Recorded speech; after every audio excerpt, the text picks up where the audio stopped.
안녕하세요. 맥킨의 지혜투자클럽입니다. 셀트리온, 아일리아 관련해서 바이오시밀러 미국 FDA 품목허가 신청 소식이 나왔죠. 자, 졸레오 관련해서 이제 국내 식약처 품목허가 신청까지도 같이 나왔는데요. 장중 투자 전략까지 한번 살펴보도록 하겠습니다. 먼저 차트 흐름에서 시장 전반적인 흐름 먼저 살펴봐 드리도록 하겠습니다. 시장 전체적으로 오늘 이제 6월달의 마지막 날이고요.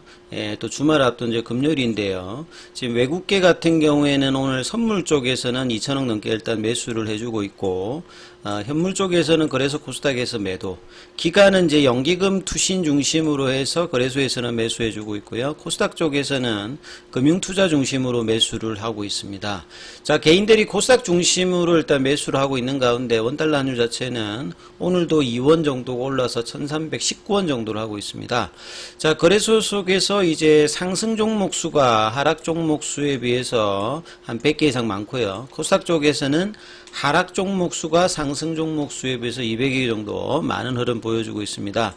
자, 코스피는 2500선 중반에서 강보합세 흐름이고요. 이 코스닥 같은 경우에는 850선 부근에서 약보합세 흐름들을 계속 이제 보여주고 있죠.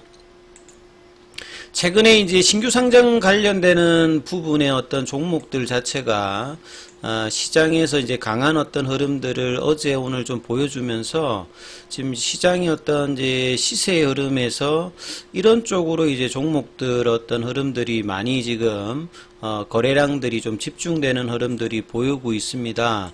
어제도 이제 뭐 CQ센 오늘 같은 경우에도 이제 오픈놀이라든지 알매 요런 쪽에 이제 자금들이 집중적으로 되다 보니까 변동성이 이제 큰 종목이죠. 뭐 잘하면 뭐 400%까지 이제 올라간다. 이것 때문에 여기에 이제 시장의 어떤 수급들이 집중적으로 좀 되는 어떤 흐름들이 많이 나타나고 있습니다. 셀트리온 같은 경우에는 분봉상으로 이제 보시게 되면 이 장대 연봉이 나오고 난 다음에 3일째 옆으로 이제 추가락은 좀 제한적인 가운데 플랫형으로 조정을 하고 있는데요. 자, 6월달의 마지막이기 때문에 이제 인덱싱 물량이라든지 윈도우 드레싱 관련되는 물량들이 유입이 될 수도 있는 상황인데 이제 볼린저 밴드 하단 태깅을 하다가 이제 어제 양봉이 좀 살짝 나왔고 오늘도 하단 쪽에서는 이제 지지 흐름이 살짝 나옵니다만 이 5일선 어떤 회복을 아직은 오전장에 못하는 어떤 모습이죠. 분봉상을 보시게 되면 장중에 이제 15만원권 부근의 어떤 지지 흐름이 나왔는데 15만 중반 정도는 아직 못 올라가면서 좁은 어떤 박스권 흐름에서 흐름이 진행되고 있습니다. 셀트리온 헬스케어나 뭐 제약도 지금 이제 비슷한 어떤 흐름들을 보여주고 있죠. 예. 장중에 어떤 수급을 한번 이제 그 프로그램하고 보면 셀트리온 이제 같은 경우에는 어제 이제 프로그램 매수세가 조금 들어왔는데 오늘 다시 일단 프로그램 매도, 외국계가 매도가 또 나오고 있죠. 그리고 거래원 순간 거래량에서 이 부분 확인하면 모건 스탠리 쪽에서 장중에 15,000주 넘게 매도를 꾸준히 좀 쌓아가면서 오전장의 어떤 흐름에서 제한적인 어떤 주가 흐름이 계속 이제 진행이 되고 있다 이렇게 봐야 되겠죠. 그래서 월봉상으로 보면 1년 반 정도 진행되었던 박스권 하단 부근 그리고 올해 어떤 연초 대비해서도 주가가 이제 밑으로 내려갔기 때문에 상반기 내내 이제 셀트리온은 사실 뭐 연초 대비해 가지고는 큰 어떤 성과를 지금 못 내는 어떤 이제 종목으로 지금 이제 진행을 하고 있습니다. 그래서 7월 이후에 7월에 이제 재료가 많이 있는 상태에서 결국 이제 가장 중요한 이제 PBM 등재가 어떻게 되느냐. 예. 서정진 명예회장도 지금 이제 C레벨과 더불어서 2달간 이제 미국에 출장 중인데요. 이 협상 과정이 좀 어떻게 되느냐. 여기에 따라서 이제 3, 4병 관련되는 이 보고서 제출 관련되는 부분, 신고서 뭐 이렇게 감독원에 제출한다는 부분들의 어떤 영향들이 7월달 재료로 반영하기 위해서는 요 PBM 등재에 관련되는 어떤 기대감의 어떤 부분들이 이제 나와서 이 장대 연봉의 시가를 회복하는 흐름이 나와야 이제 본격적인 어떤 반등이 나오는데 16만원 뭐 이하 15만원 14만원에는 역대급의 이제 항상 외국인들 기관들이 매수를 하던 구간인데 이번에는 오히려 이제 PBM 등재 오펌 RX 관련되는 부분이 안 되면서 나머지 PBM 쪽에도 이제 등재 여부의 어떤 불확실성으로 오히려 좀 밀어버렸는데, 이 부분을 이제 반전을 시키려면 결국 이제 PBM 등재가 빠른 시점 내에 기대감이나 이제 결과물이 나와야 이제 이 흐름들을 이제 바꿀 수 있겠죠. 자, 오늘 이제 나왔던 오전장에 나왔던 이제 기사 관련되는 부분을 좀 살펴봐 드리면, 올해 셀트리온은 이제 창사 이래 가장 많은 이제 5개 이상의 바이오시밀러 관련되는 부분에서 이 푸모고가 신청을 하겠다는 부분이었고, 이 중에 이제 해당되는 게 이제 아일리아도 여기 해당되죠. 아일리아 관련되는 이제 CTP 사이 관련해서 FDA에다가 신청을 했죠. 이미 이제 3상을 통해서 오리지널 아일리아 관련되는 대비해서 이제 동등성, 유사성을 이제 확인을 했기 때문에, 아일리아는 이제 뭐 리제로는이 이제 개발했고 작년도 기준으로 글로벌 매출이 12조에 달하는 블록버스트 안과 질환입니다.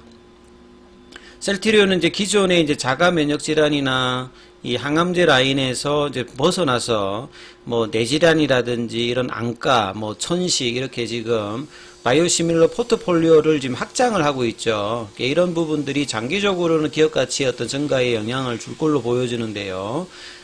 이 고령화 사회에서 이 아일리아 같은 경우는 처음에는 이렇게 좀 틈새 시장의 어떤 약물이었는데, 이게 이제 어느덧 고령화와 더불어서 스마트폰 이런 것들 많이 쓰니까 이제 노령화가 되면 가장 먼저 인체 장기 중에서 영향을 미치는 게 이제 눈이죠. 예, 노안이라든지 뭐 안구 건조증이라든지 이런 어떤 눈에 관련되는 부분들이 중요하다 보니까 이 매출에 관련된 부분들이 이제 꾸준히 이제 증가를 해왔던 어떤 부분입니다.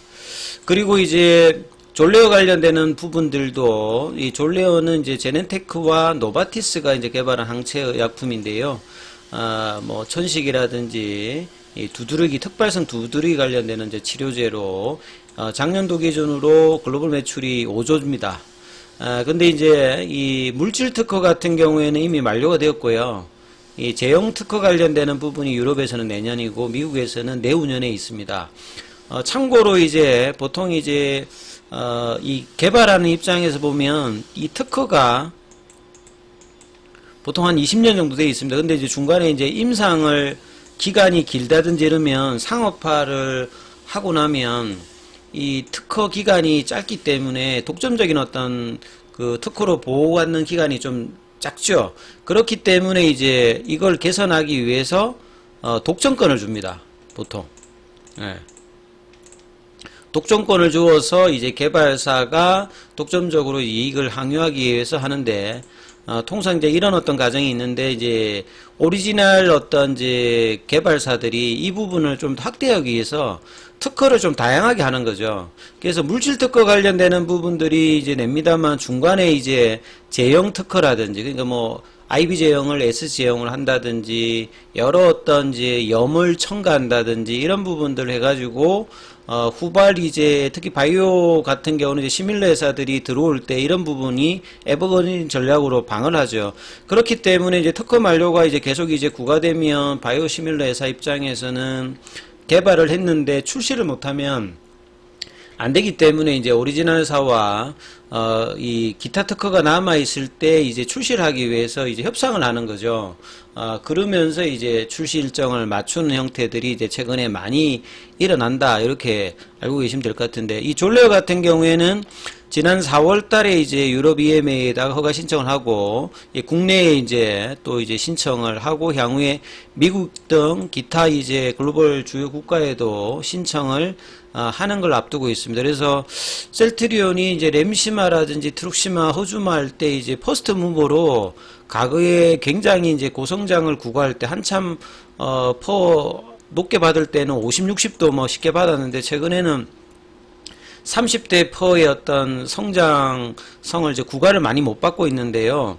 후발이 이제 바이오시밀러 중에서 퍼스트 무버 관련되는 부분이 좀 다시 나오는 것이 장기적으로 굉장히 좀 중요하고, 기존에 나왔던 자가 면역이라든지 항암제 라인에 이어서 이런 알레르기 질환이라든지 뇌질환, 뭐 눈 안과 질환 이런 부분들이 나오면 장기적인 어떤 기업 가치의 증가에는 뭐 도움이 된다, 이렇게 보여집니다. 그래서 주가 차원도 자, 이 장대 연봉 이후에 추가 하락을 뭐 압도하는 빠른 V자형 반등은 안 나오고 있습니다만, 예, 그래서 이제 7월 달에는 이 3, 4병에 대한 어떤 기대감과 그 다음에 PBM 등재의 어떤 흐름으로, 다시 이제 이 부분을 극복하는 흐름이 나와야 되겠죠. 그래서 5장에는 15만원대 지지를 받으면서 5일선 어떤 돌파 흐름들이 나오는지 여부가 중요하니까 이 부분 판단하시면서 투자 대응 전략 삼아 보셔야 될 것 같습니다. 여기까지 하겠습니다.